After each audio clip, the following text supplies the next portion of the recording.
do it often. People say, well, can you overdo it? I mean, then it becomes trite if you do it too much. And I always say, look, I challenge you to find anybody at the end of the day that goes to their spouse or their family and says, man, I couldn't get anything done today. I mean, just so much praise and recognition, it was balloons and cakes and tickets to Hawaii. And, it never happens.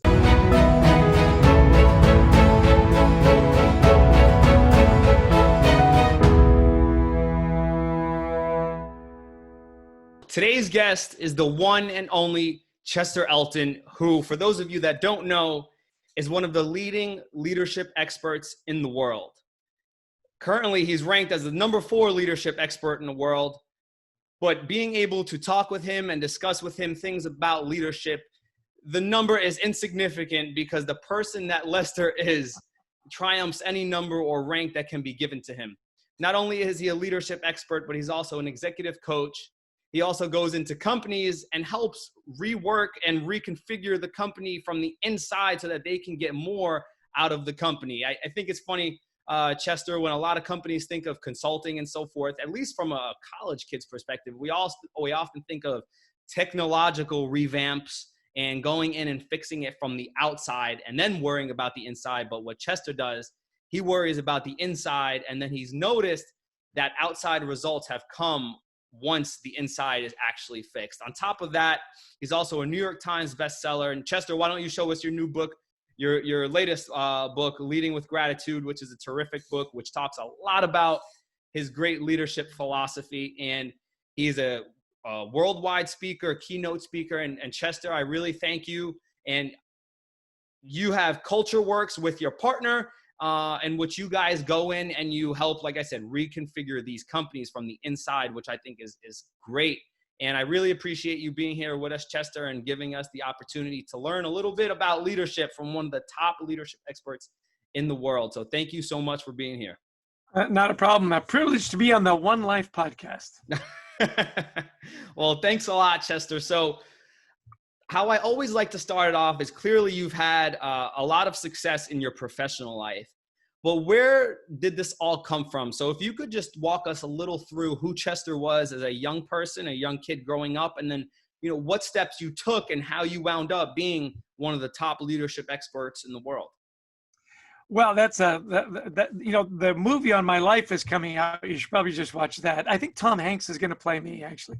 All kidding aside, I grew up in Canada. I was born in Edmonton, grew up in Vancouver, British Columbia, beautiful cities both, and in a ridiculously happy household. My father probably, and my four older brothers, the biggest impact on me when it comes to leadership. My dad was in radio. He went from being an on-air personality to managing radio stations. It just had a wonderful philosophy on leadership in life. And to boil it down, it was that everybody really mattered. The one thing I loved about my dad was he treated like the guy that was bagging his groceries and captains of industry the same. His voice was the same. And he had a philosophy. He'd say, just, be good to everybody. Everybody's having a tough day, which I loved. And so I saw the way he managed and the culture that he created at the radio stations where he worked, and how people just loved to work for Dad. They loved the industry, they loved radio, more than anything, they loved the people they worked with and for, and that was my dad. So as I started to grow up in business and look to where I wanted to work and what I wanted to do, the journey was a bit meandering, right? I started in communications and media sales, which a lot of my brothers had done, and then I got an opportunity to work for a recognition company, actually. I grew up in sales, so my sales territory was northern New Jersey, where I still live today. And it was an employee recognition company that was all about, recognizing years of service and sales and so on. And I loved that. I came from a very competitive family, so the trophies and the plaques and everything was a part of growing up. And I loved that appreciation for people showing up and working hard every day. And so as I was selling these wonderful programs, I had an idea one day, and I had a great relationship with the then CEO, a guy named Kent Murdoch. I said, Kent, my life would be a lot easier if we became the thought leaders in the industry. We were already one of the biggest, if not the biggest, suppliers of employee recognition, and yet we never published anything. And I said, Ken, the thought leadership comes with publishing. So if we could publish the definitive book on employee recognition and appreciation, people would call me instead of me having to call them. It was very self-serving, right? And he said, I think that's a great idea. Go ahead and write the book. And I said, Ken, you give me crushing sales quotas every year. I don't have time to write. Plus, I'm not a writer, right? And he said, you know what? You're a smart guy. Figure it out. Isn't that a great comeback? Just do it. So for about a year, I played with ideas, and then Ken called me back and he said, I've always liked your idea of the book. I've hired a writer. His name is Adrian Gostick. You've got connections and ideas. Adrian can write. Introduce yourselves and write the book. Well, Adrian, born in England, grew up in Canada as well. So we had that hockey thing, as all Canadians do. And a year after that, we dropped a book on Kent's desk. It was Managing with Carrots. And it was case studies of our best clients. And that's where it all started. We started to write together. We've been writing together now for 20 years. The Leading with Gratitude is our 12th book. We've sold over 1.5 million copies. They're in 30 languages. And that's where we went from, recognition and deeper culture into leadership, teamwork, and our latest book on gratitude. So hopefully that all made sense. Oh, absolutely, Chester. And just to give everybody that's listening to this or watching this a perspective of, the people that are in your space and the people that you were ranked among, John Maxwell, Simon Sinek, people that as I shared with you another time, people that I have really always listened to and read and so forth, even in the military, for example. Simon Sinek is one that is constantly promoted, and his leadership philosophy is adapted by a lot of people. And I would love if your work and what you publish would become more aware and more not only appreciated, but implemented in leaders' lives in the military as well, but also in regular sectors, like you were saying. So then talk to me a little bit about the carrot principles a little, Chester, because for example, when Tim Kinigan put this together, as I told you, he talked to me a little bit about the one leader who he had 10 pennies in one pocket, and by the end of the day, he had to move all 10 to the other pocket. And those were all basically signs of gratitude that he showed to different employees. And that, to me, was a powerful way that a person can exude appreciation to others. So if you could talk to us a little bit about maybe before the carrot principles, the power of appreciation and what effect that can have on an organization. Sure. The carrot principle, Adrian and I wrote years and years ago, and it was really more about the formal kind of recognition programs that companies have, the pin, the plaque, the watch, and so on, which I think are very important. As our work progressed, we got more into culture. And the story about Carlos Aguilera that you cite with the 10 pennies was actually in our book, All In, which was all about creating a really engaging culture. And I think that good leaders have a lot going on, right? A lot of things and habits they develop, healthy habits. They're very intentional about what they do, and they're very disciplined around what they do. And the thing we love about the Carlos Aguilera story is he was very intentional in that he wanted to appreciate all the little things that were going right every day and not just be the leader that pointed out when something went wrong. And so his intention was to do that. Well, the discipline was he'd put 10 pennies in his left pocket, and he'd set a goal to have 10 positive interactions every day. And the way he would keep track is move it from his left pocket to his right pocket. So that's where the discipline came in.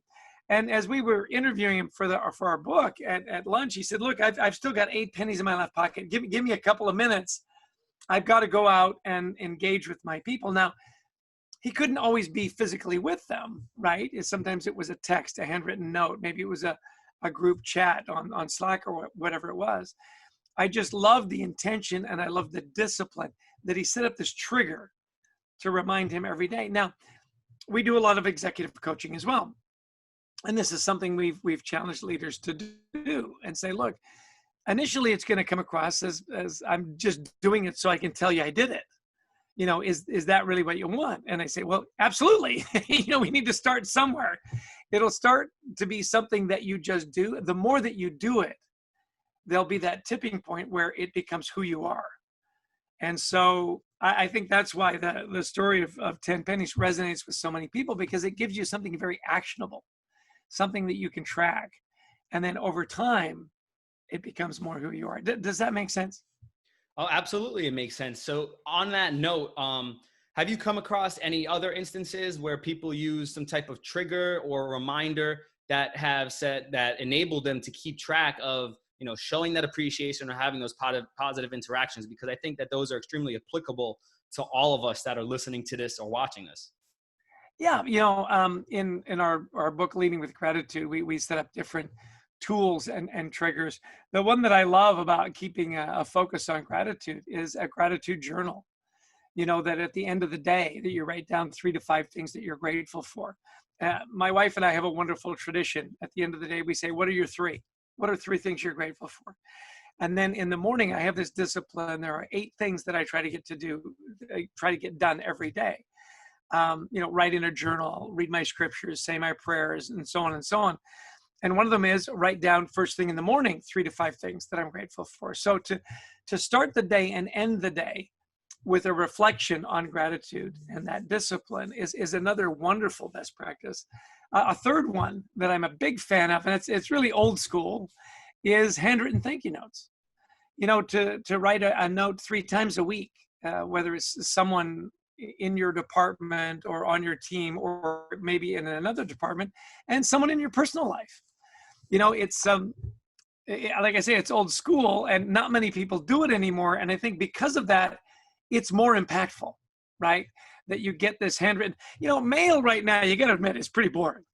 You might get some catalogs, or you've got credit card offers, or you've still got some paper bills that come in. It's really not very exciting. And yet when you get that handwritten note, what I love about it is it's personal, it's an uninterrupted conversation, and it's always timely because I've set aside the time to read that note. So whether it's 10 pennies, a gratitude journal, or handwritten notes, those are 3 that I think are great disciplines. You can be very intentional about it, that have huge payback for relatively little effort when you think about it.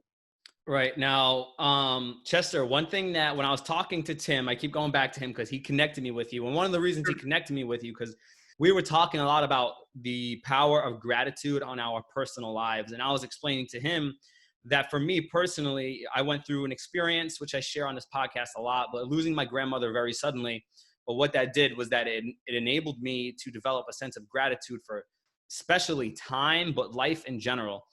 So what impact does practicing gratitude have for you in your personal life? And then how does that correlate to your professional life? Well, I don't think you have a personal life and a professional life anymore. It used to be, you'd work 9 to 5 and you had your work life, and then because no one could get a hold of you, right? It was actually, I remember those days, by the way. It's pretty great, now with your smartphone, you're available 24/7. And I think that is blended. It used to be old school, was very much, you left your personal life at the door. Well, now you can't do that. I think particularly with COVID-19 is that the separation between your personal life and your work life is literally a door. Like you open the door, you're home, right? And so this idea of gratitude in my work life and gratitude in my personal life, it doesn't really resonate anymore. You have one life, and you bring your best life with any kind of luck, right, to work, and you bring your best life home. One of the reasons Adrian and I are so passionate about our work, particularly around culture, is that very reason. We have a database of over 1 million engagement surveys and another 80,000 motivators assessments that we've applied personally. And the idea that you spend so much time at work that when you're happy at work, you're 150% more likely to be happy in your personal life. That's why workplace culture is so important, because of the ripple effect into your personal life and into your communities. So these triggers, yeah, do they work really well at work? Absolutely. Do they work in your personal life? Yeah. That's why we say it's really one life. So Chester, what is, when you go into an organization to try to work on it from the leadership standpoint or the culture standpoint, which we're going to get to, What are some of the most common mistakes that you see among leaders that they're making, that they're not getting the most out of their people because of X, Y, or Z reason? What are those reasons that you find are most common? Well, it's so great that you bring that up, because at the beginning of the book, we talk about the gratitude myths, and we debunk them one at a time. One is, a lot of leaders say, look, it's all about the Benjamins. Just get the compensation right. You know, or the excuse I love is, I just don't have time. We're doing hard things, particularly, we're in all this civil unrest and the virus. You know, the gratitude is a soft skill and a nice to have. And our research shows that it is clearly a hard skill and a must have to keep your people engaged and valued. So, another one is fear is the best motivator. With your military background, I mean, fear can be a good motivator, right? Very short term, and doesn't necessarily, you don't want to build a culture of fear, right? And so we debunk those. My dad had a great expression. He'd say, excuses, because that's what they are, right? Myths are excuses. Excuses, even when valid, are never impressive. So if you want to be world class, right, you don't make excuses. And as you look at the research, and we studied Alan Mulally, who saved the Ford Motor Company. We studied WD-40, their tribal culture, with a 99% engagement score with their wonderful CEO Gary Ridge, and Ken Chenault, one of the few African American CEOs at American Express, and they all took their organizations to record highs. It's not a nice to have. It's not a soft skill. It is a hard skill, and it's an absolute must have, particularly in a crisis. So hopefully, through our writing and through what we're doing and wonderful podcasts like yours, will change people's mindsets, because the research is rock solid. The case studies are phenomenal, and the tools are very simple. They're not simple to implement. We say it's common sense, uncommonly practiced. And yet all the data, all the case studies, all the tools are there if you'll just pay attention and pick them up, right? So, Chester, to build off of that question. So for me, for example, I'm going to be a new leader walking into an organization which has already been formed, has already been together. They probably had another leader before me. They definitely did. And a lot of the people that are going to be watching this are going to be walking in or are in similar circumstances. So particularly when it pertains to a new leader walking into an organization that they haven't been a part of before, how do I start to build that culture where everyone is engaged, everyone is bought into what we are about, everyone buys into our ideas, even if it's not their idea, they still support the team's idea. How do I start, or how does one start to build that culture? Because I think that is like one of the top questions that you must get. How do I build that culture? But for a new leader going in, what is the process like? It's really interesting. I would refer to you to a great leader that we studied, Bill Manning. He's the president now of Toronto FC, and he talks about a third. You come into a new organization, a third of the organization is going to buy in just because, right? A third of the organization you're going to need to win over. And the last third, you're going to have to will never buy in, right? And so you've got to figure that part out. What I love about what Bill does is he says, look, you appreciate the people that buy in right away, right? And then those that need convincing, it's through your actions, and your core values.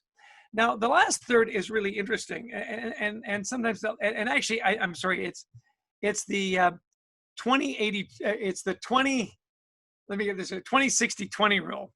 20% buy-in, 60% you got to convince, 20% may never buy in. So I think as a leader, to be really genuine and upfront is to really state what your vision for the team is. Appreciate the people that have bought in right away. In winning those people over is this transparency where you really want to say, hey, look, we're a team, we're in this together. And so let's figure this out. Where do we want to go as a group? And how can we get there? And how can I help? The servant leaders.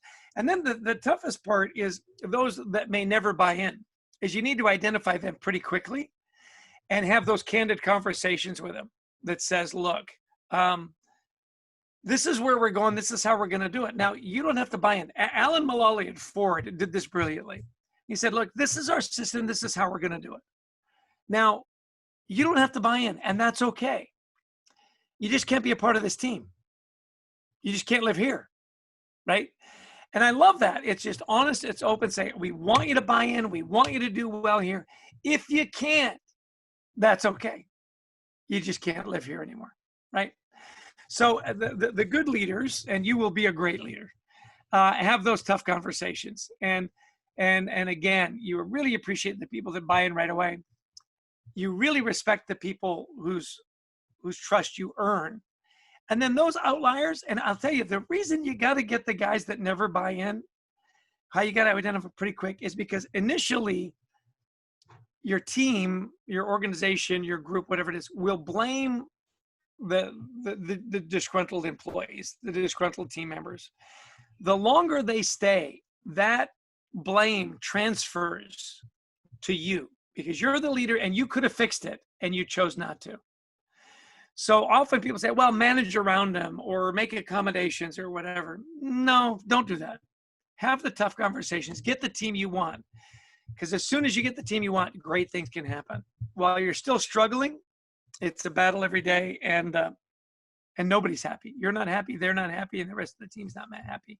Hopefully that resonated. Yeah, absolutely, that resonates. And then I really like the point of having those tough conversations because that's something that was taught to me throughout my experience in college. And not only that, but like that it's a pendulum really. Like you were saying, there's going to be people that love you automatically just for who you are. Then there's going to be the people you have to work on. And then there's just going to be the people that just don't like you or what you're doing. And that is really hard to accept at certain times because as a young leader, I've experienced myself wanting to be loved by everybody. And then when that population does not reciprocate that love, is like, what am I doing wrong? Why do they not reciprocate my actions? And it's really frustrating. Yeah, and I think more and more, with the transparent culture that we live in, particularly with your generation coming up, where things are really transparent. I mean, you'll post literally anything, on Facebook and so on. There are no mysteries. It's easier to have those conversations, and that's what I love about the transparency. When you can sit down and say, "Hey, look, this isn't working. This isn't working for me. This isn't working for you."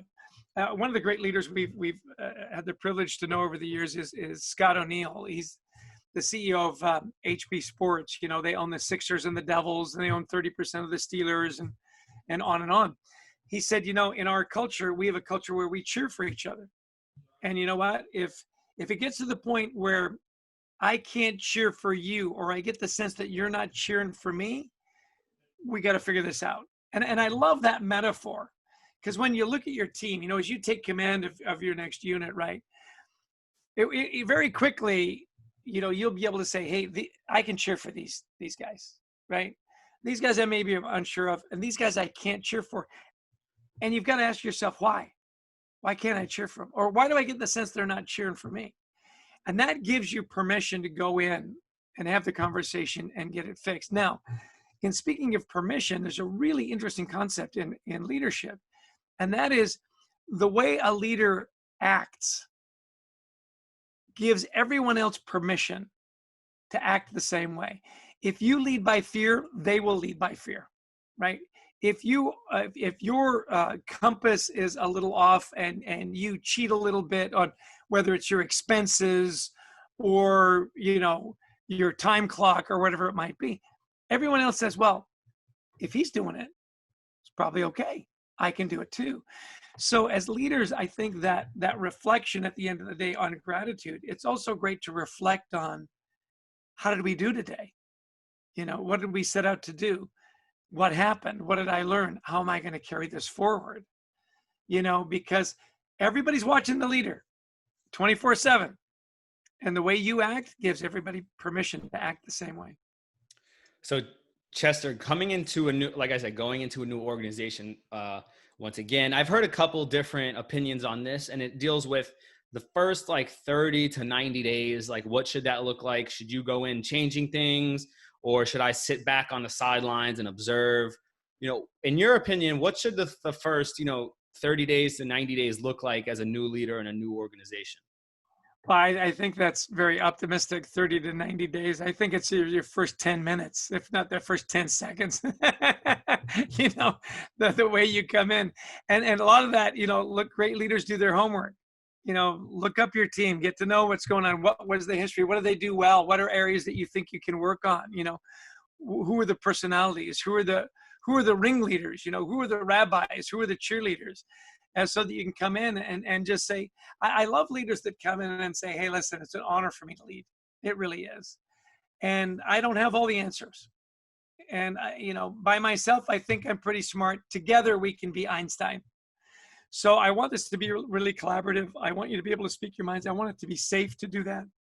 Having said all that, there are times when the leader has to make a call. And I hope that, you know, when that time comes, everybody will buy in and move on. Having said that, here's what I understand as to what you've been doing and what you've done really well and your successes. And if I've left something else, left something out, let me know. And then I want to ask you, where would you like to be, you know, 6 months from now or a year from now or 2 years from now? How do we, you know, what do we want our legacy as a unit to be? Do we want to be the hardworking guys? Do we want to be the guys that always go the extra mile? Do we want to be the groups that's known, that open to change, adaptable? Do we want to be those that look out for each other?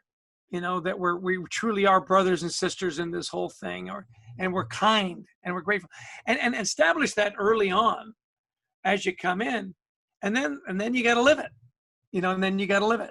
You make those commitments and you live up to it. And I think, you know, first 30 to 90 days, no, it's, you know, it's your first, you know, 30 to 60 seconds. That is a big difference from what I've heard. And I love it. Like you said, Yeah. you know, addressing that immediately is important, obviously, in your eyes. And I think that's something that I'll definitely carry forward. But I was listening to a video on YouTube of you recently. And one of the things that you talked about was that the essence or the foundation of creating a culture, which is a positive one, is trust. That trust is really the foundation of it all. So can you talk a little bit about that, and then how to build trust? Because I've talked to a lot of different leaders on their opinion on how to build trust. One example was doing hard things together, that shared hardship, creating that trust. And through personal experience, I've noticed that is true. But in your opinion, why is trust so important, and how can I go in, I'm just using myself as an example, how can anyone go in and start to build that trust with their team? Yeah, I mean, trust is table stakes, right? If you don't trust your leader, or you don't trust the people that work with and for you, I mean, you have no foundation for anything. It creates a very unsafe environment. You know, Amy Edmondson wrote a wonderful book called The Fearless Organization, and it's all about psychological safety.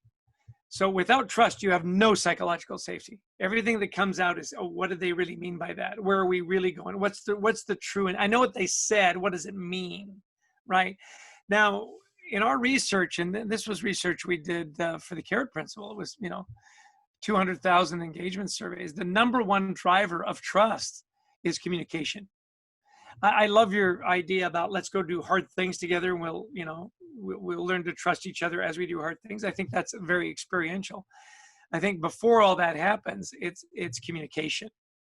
You know, are we honest and open in our communication? And do we communicate in a cadence that makes sense? You know, some people need a daily affirmation. Other people, it's weekly, monthly, semi-annually. You know, you get the hermits go, look, just check in with me at the beginning and the end of the year, and I'm fine, right?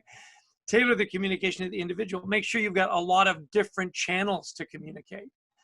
You know, have you got a Slack channel? Have you got a newsletter? You know, do you pick up the phone? Do you Zoom? Whatever it might be, right? And the idea of communication, because when there's a lack of communication, when there's a void, that void gets filled. You know, a vacuum, you know, gets filled, and it gets filled with rumor, innuendo, and fear, right? None of those are positive. So even if you haven't got anything to add, like people say, well, COVID, you know, I think we're over communicating. I said, look, if you think you're over communicating, it's probably about right, right? Because in that gap, it gets filled with negativity. It's just the way we're wired. We're protecting ourselves, right? Very few of us get up in the morning and say, what's going to go right today? You know, we're all wondering what's going to go wrong, right? And that we prepare for We prepare for that. We hope for the best, but we prepare for the worst, right? So when you have that ongoing communication, you reduce anxiety and stress. Even if it's, hey, just a quick update, nothing has changed. I just want to know nothing has changed. So the premise that we're working on that today. Good, good, boom. No mystery, no gaps, no worries. We're on track. And that's to me, the number one driver of trust is always communication. Do I trust the communication? Do I trust the messenger? And this is why, quite frankly, I think in our political system, things are broken. No one trusts anything anybody says, and we get our information from one channel. And whatever that one channel says that we've decided is the only true information, then you get into that algorithm and, everything you get feeds that information and you don't have a broader view. So, as leaders, I think it's really contingent upon making sure that we are trusted in what we say and that what we say is true. And when we make a mistake, our people trust us enough to say, you know what? I really thought this is what we should do and I was wrong. Let's fix it. Let's move on. That's safe. That's trusted. That's great communication. Makes sense? Oh, 100% makes sense. And to go off of what you were just saying, one of the things I've been told that a good leader will do is that accept responsibility for the shortfalls, but then give credit for the things that their subordinates or employees have done that have, positively impacted the organization, as opposed to someone who just takes credit for everything and gives blame to everybody else. What are your thoughts on that? Oh, absolutely. I think the telltale sign of a weak leader is when you hear them say, I take no responsibility for that. I take no responsibility for that. Well, how can you not take responsibility? It was your organization. It was your people. Now, you may not have done it. I get that.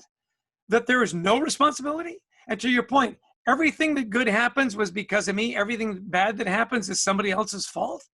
Come on. Who writes the book on that? The Bible for leadership. Take credit for everything that's good and blame somebody else for everything else that goes wrong. Come on, who's working for that person? So I think there are, triggers to do positive things. I think there are triggers that let you know, is a leader really genuine? Is a leader really worth your loyalty and worth your time? And if you're hearing phrases like, I take no responsibility for that, and are very, very reticent to give anyone else credit, those are warning signals. Those are triggers. Those are probably not people you should be investing your time, talent, and treasure with. Yeah, I really like that, Chester, and thank you for sharing that point with us.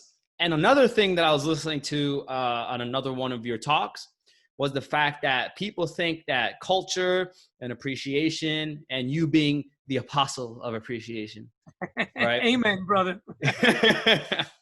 People think that it's soft stuff, but once you get the soft stuff right, the hard stuff becomes easy, is what you were saying. If you could touch on that, I think that is really impactful, because it seems as if you're saying that a lot of culture has it backwards.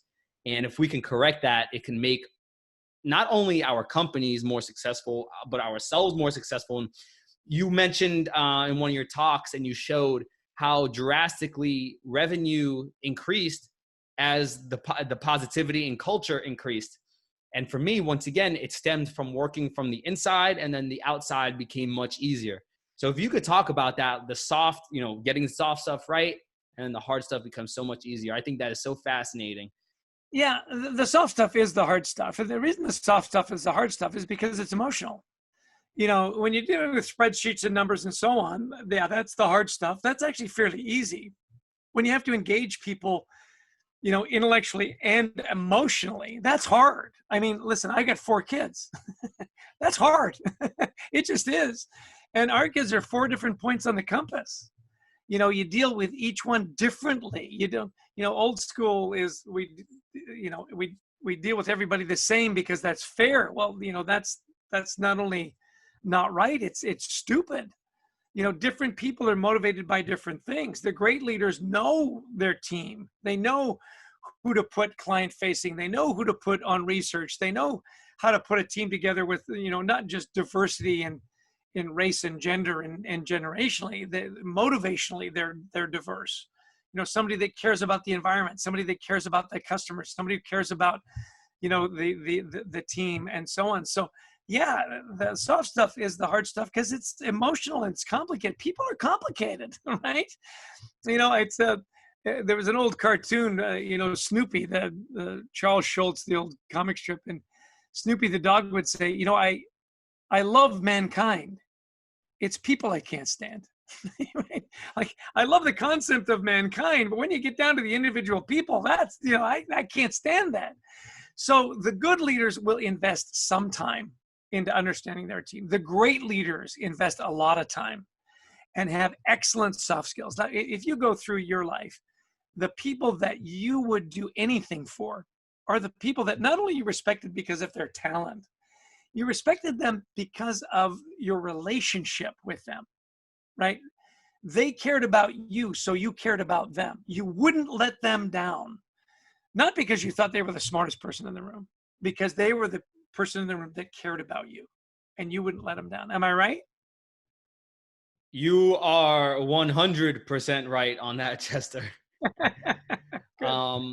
Okay, yeah. So to go a little more into that now, you are a big advocate for showing appreciation now, here in the moment, because as you often say, if the Super Bowl, when do they award the team the trophy, the Lombardi trophy? They do it there and then. They don't do it 2 weeks from then, a year from then. They do it there and then. They don't get to take a shower first. They do it while they're nice and sweaty, as they just won. Now, I know you have 4 steps that you talk about showing appreciation now, and then there's 3 other ones, which I'll let you dive into a little bit. I don't want to take it from you, obviously. But if you could talk a little bit about those, because as I listened to it, it makes you develop a new perspective on how to lead. Because like you said, the number one thing that leaders say when it's time to show appreciation or give a token of appreciation is, I don't have time. But the moment that someone does something negative, we have all the time in the world to address that. So it's a little, there's a little paradox and dichotomy there. So if you could talk to us a little bit about those 4 principles, I guess what one can call them, I think that'll help leaders open a new perspective in their mind. Sure. Do it now, do it often, be specific, be sincere. And I would even add to that, don't be afraid. Do it now, because the closer the recognition is to the behavior, the more likely it is to be repeated. It's primacy, recency. It's a very simple premise. The longer you wait, the less impact it has.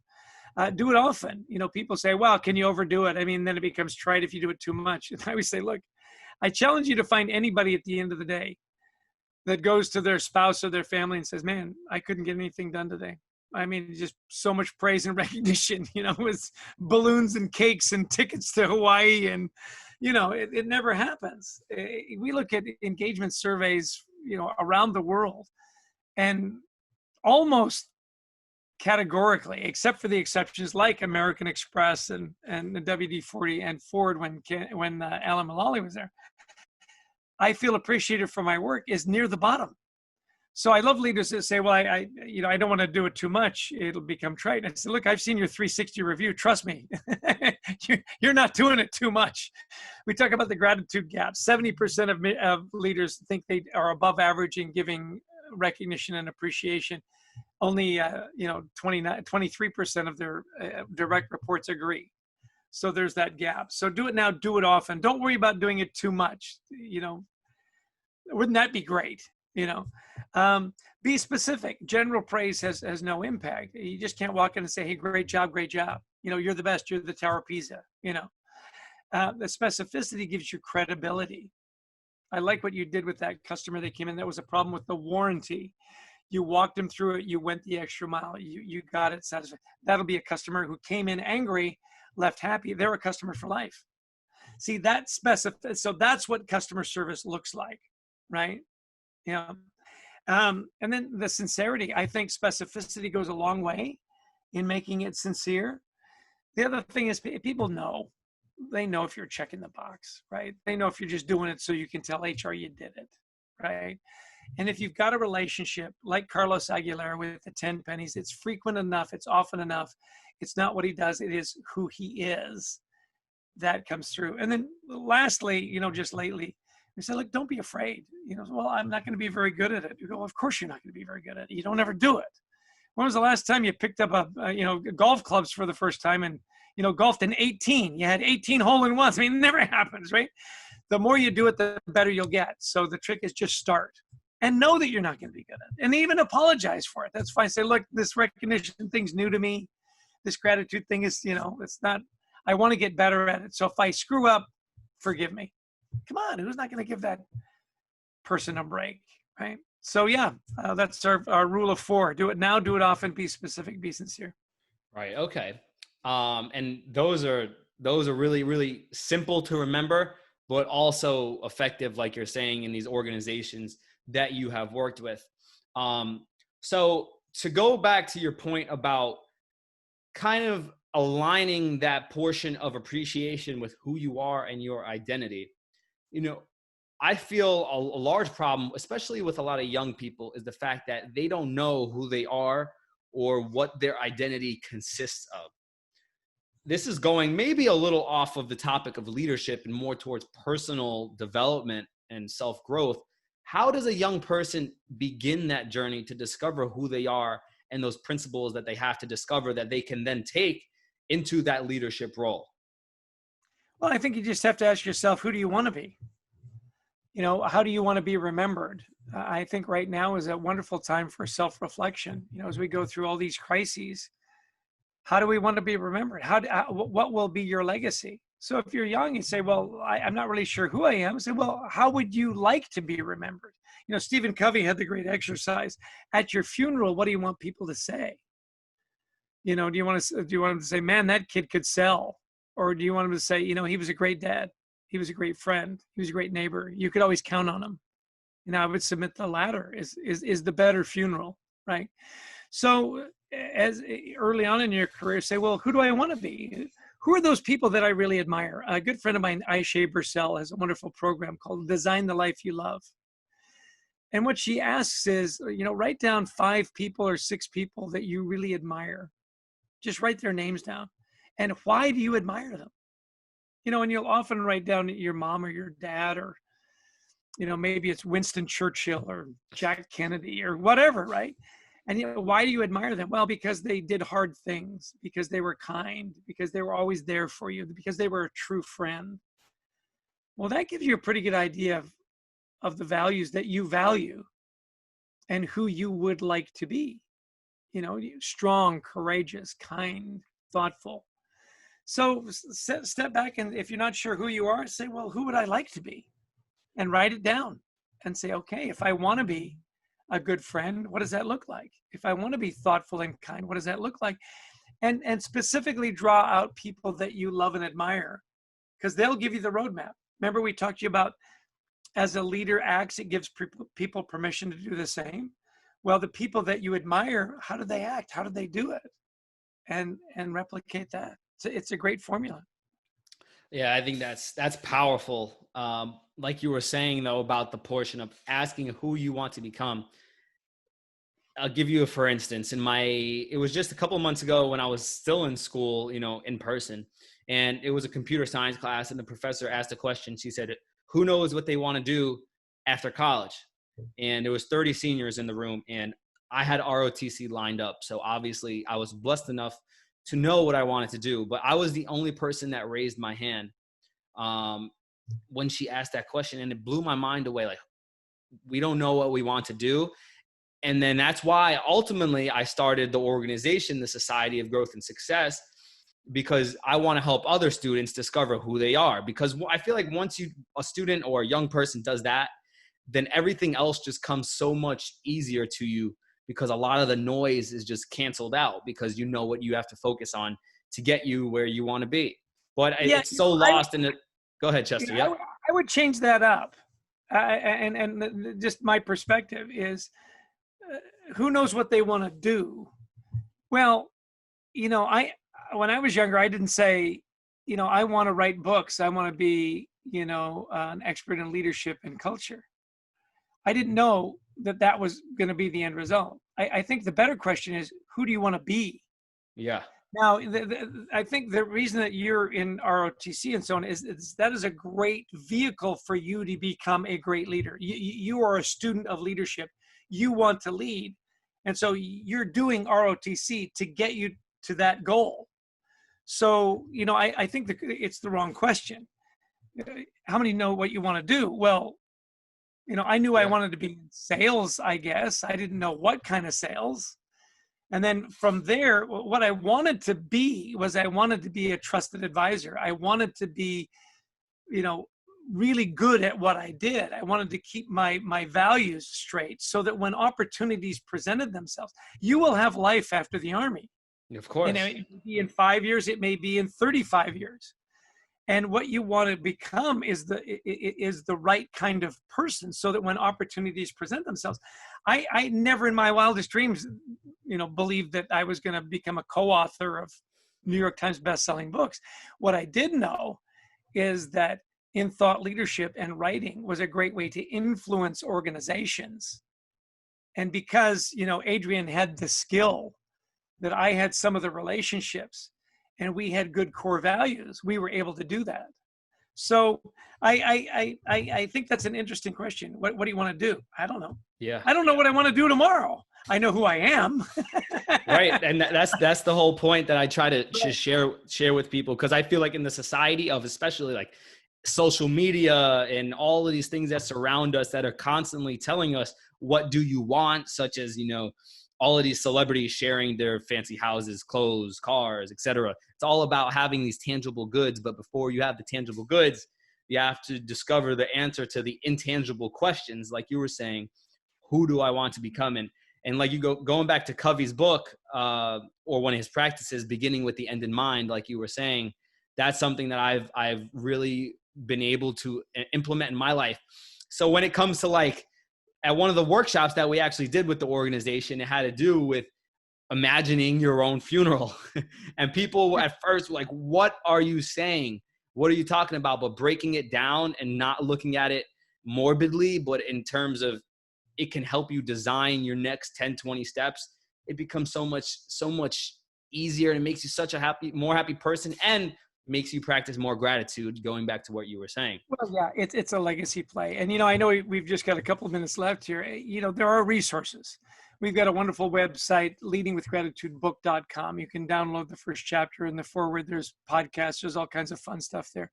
Our training company is thecultureworks.com, because when your culture works, everything else gets better. And, Adrian and I both encourage people to follow us on LinkedIn. We've got a LinkedIn live show. We've got a Leading with Gratitude, or the Gratitude Journal newsletter that comes out once a month. There are a lot of resources and interviews and stuff there as you try to find your way. Just in closing, I'd love to leave this thought with you that, as we go through all this stuff, and there's all kinds of stuff, right? There's elections, there's civil unrest, there's, COVID-19.